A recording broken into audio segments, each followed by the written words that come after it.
love just means so many different things to different people. It always depends on how we feel inside ourselves. Because of the job that I do, I get on a daily basis people that contact me and they tell me how they are feeling. And they always want to know, one of the most popular questions that I get asked in readings is, what is this other person feeling towards me? Do they love me? There's such a fear of needing to know, if I'm going to invest these feelings into a relationship, then I want to know that something's going to come back, because I want to know if I'm going to get something out of it. That's conditional love. We place conditions on it. I'll do this for you, but I expect something in return. Unconditional love is not expect, no conditions, unconditional, no conditions at all. So it also depends on how what space another person is in at the time. If a person gave somebody a compliment, so maybe today I'm feeling good about myself, and because I'm feeling good about myself, I want other people to feel good about themselves as well. So I choose, this is my choosing, I choose to put a compliment onto somebody else. So somebody I see, I tell them their hair looks nice, or I tell them their dress looks nice, or their shirt looks nice. I compliment them. Now, just because I'm feeling this way, it doesn't mean the other person is going to feel the same way receiving a compliment.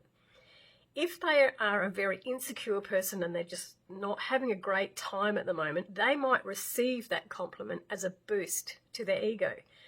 They may take it as being thankful and grateful that they got that compliment.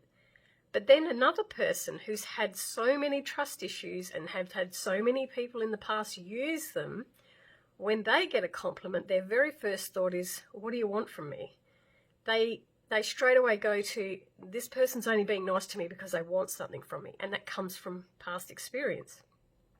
And then another person may receive the compliment and be so embarrassed to receive a compliment that they quickly have to send another compliment back, like, oh, you look nice too, so that they can counteract it. And then they feel balanced because they just don't want to receive. They've got to give something back. So you can have one person with the intention of, I feel great today and I want to make other people feel great, but there's going to be different reactions from the other person. And you can't know that. You can't know how they're feeling. It's the same as if a person says, I love you because I feel great when I'm around that person. But that doesn't mean that they feel great when they're around me. And especially with narcissism are disconnected from their emotions. So they can actually say the words, I love you, because they know that's what they're meant to say, but there's no feeling attached to it. They're just speaking words because they feel like it's the right thing to do and they want to hang on to somebody. And yeah, other people can speak the words, I love you, and actually feel, but it's only them that's feeling it. That feeling when you say those words is unique to the person saying it. It doesn't mean the other person is feeling exactly the same way. Also with friendships, I know I once had this person that said to me, God put you on this earth because you're like an angel that's here to help everybody. And in a way, I guess he was saying it thinking that I would be complimented by that. But my reaction was, but what do I get out of it? So my instant thought was, so I'm just here to serve everybody else and I'm not supposed to receive anything in return. And when I said that, he just looked at me like, he was like totally confused. In his eyes everyone was there to make him feel better. Everyone on this planet that helped him was there to make him feel better. If no one was helping him, he didn't care about them. He only cared about the people that were making him feel better. But they would get nothing in return from him. He was just taking from everybody. So I learned over the years, I have learned through relationships, through friendships, to understand what am I giving to another person? Am I just taking from other people? Am I using a balance where I will help them, but they are also helping me? It's a two-way thing. Or am I just taking from another person and I'm not giving them anything? I'm very, very conscious now of what I'm bringing to the party, rather than just, because sometimes if a person has got so many problems and they find someone who'll listen and they unload all their problems onto that person, they walk away feeling a lot lighter.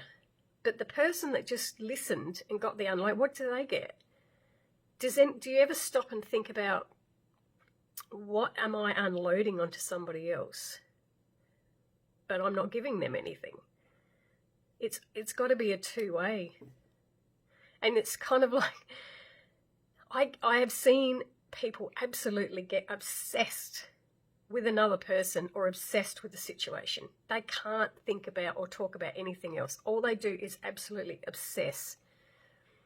And they have to talk to everybody about this problem. And it goes on and on and on.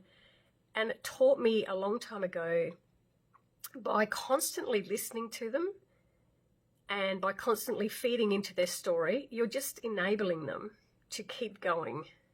You're enabling them to never have to sort that problem out themselves, because they're reaching out to everyone else to fix their problem for them. And if everyone else around them fixes their problem for them, they don't have to sort it out themselves. So sometimes it's actually the best thing to do is to walk away from somebody and let them go through their lessons themselves, because we are not meant to fix everyone else's problems. Yes, you can listen to people, and yes, you can support people, and you can give your advice to people, but your advice is always going to be based on your own experience. It doesn't mean it's right for them. So when you're dealing with people, don't just worry about how they make you feel. Think about how you are making other people feel as well.